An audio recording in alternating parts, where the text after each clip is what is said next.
Magandang buhay! It's me again, Jen. For today's video, pupunta kami ng Taimito kasi magbabike kami. Kahit hindi ako marunong, charis. Hindi, marunong ako konti. Pero matagal na akong hindi nakapag-bike, so hindi ko alam this time kung mag-straight ba yung pagbabike natin, charis. And syempre, dito na ako sa train and medyo late upload na to, guys, kasi walang time mag-edit. Back. At syempre, pagdating ko dito sa train, hindi na nga nagtagal at dumating na yung panibagong train and mag-interchange lang tayo kasi medyo malayo-layo yung lakbay natin ngayon. And dito nga sa lilipatan natin ng train is meron ditong first class and meron yung local lang. So wag kang sasakay dun sa first class kasi merong multa dun, 1,000 Hong Kong dollar. Magkano na yun sa peso? 7,000 pesos. Hindi ako nilak Guys, yung pinto niya. Diyan lang siya sa kapitbahay, nagbili ng pagkain. Wala na yung cellphone niya, wala na yung tablet niya, pati laptop yata niya, wala na din. at pagkatapos nga ng mahabang biyahe, andito na ako sa Taipo Market. Yan. And dito ko na atan yung friend ko kasi dito kami nag-usap. And dito kami sasakay papunta doon sa Taimito kasi kailangan pa namin mag-bus or minibus bago kami makarating doon. Pero syempre gutom na ako, ayain ko naman siyang kakain dito bago kami tumuloy dun sa aming pupuntahan.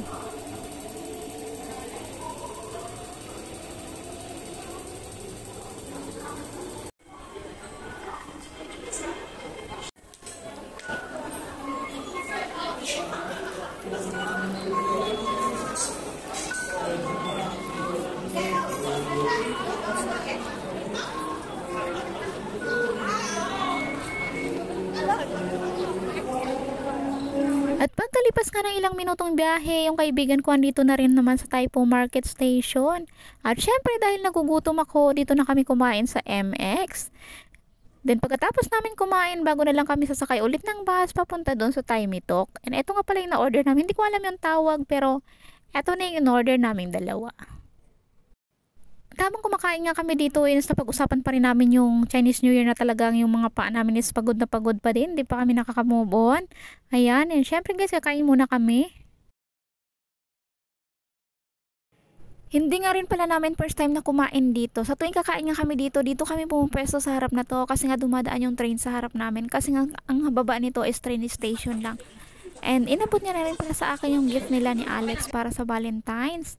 And after niyan, pumunta na kami dito sa minibus kasi sasakay na kami ng 20C papunta ng Taimitok. At nang makapag-bike-bike na nga ang auntie nyo, charis, kahit hindi marunong. And syempre, ang pamasahe nga pala dito, $8.3. Ayan. And syempre, makalipas nga ilang minutuan dito na kami. Ayan. Feel the view, charis. And fast forward, ayan, nakapag-rent na nga kami ng bike. Is pa-bike-bike na yung auntie nyo dito. Kahit nung unang try ko talaga as in, pagiwang-giwang ako. At yung pagkaka-adjust sa kadena is napakahigpit. Kaya hirap na hirap ako. Napakatigas nung kapag magpipidal ka. And yun nga, pagkatapos ng isang oras, eto na kami. Nagpahinga kami konti and ibabalik na namin yung bike kasi may penalty yun. 1 hour siya, $50 gidi. At pagkatapos nga namin maisauli yung bike is meron agad minibus and eto nga dito na kami sa Taipo Market Station ulit. And syempre pupunta kami dito sa isang mall dito lang sa labas kasi dito na kami magdi-dinner para pag uwi namin is wala na kami poproblemahin kung nakakain na kami lahat-lahat. And napag-isipan namin na mag-hotpot kaming dalawa. So bukas na ulit yung diet. And syempre pinapila ko ni kaibigan ko and ako na humanap ng mauupuan namin. And after ilang minuto is eto na nga, na-serve na sa amin yung aming hotpot dinner.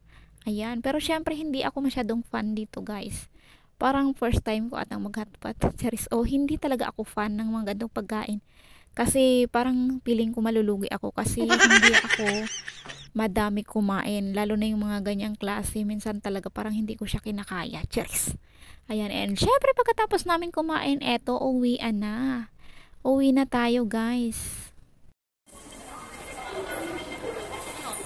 Bye!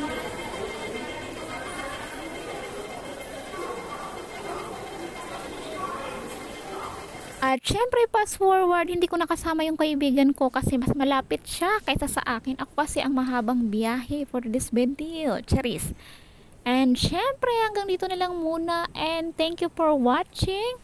Abangan nyo yung mga susunod kong mini vlog. Maraming salamat. Bye-bye!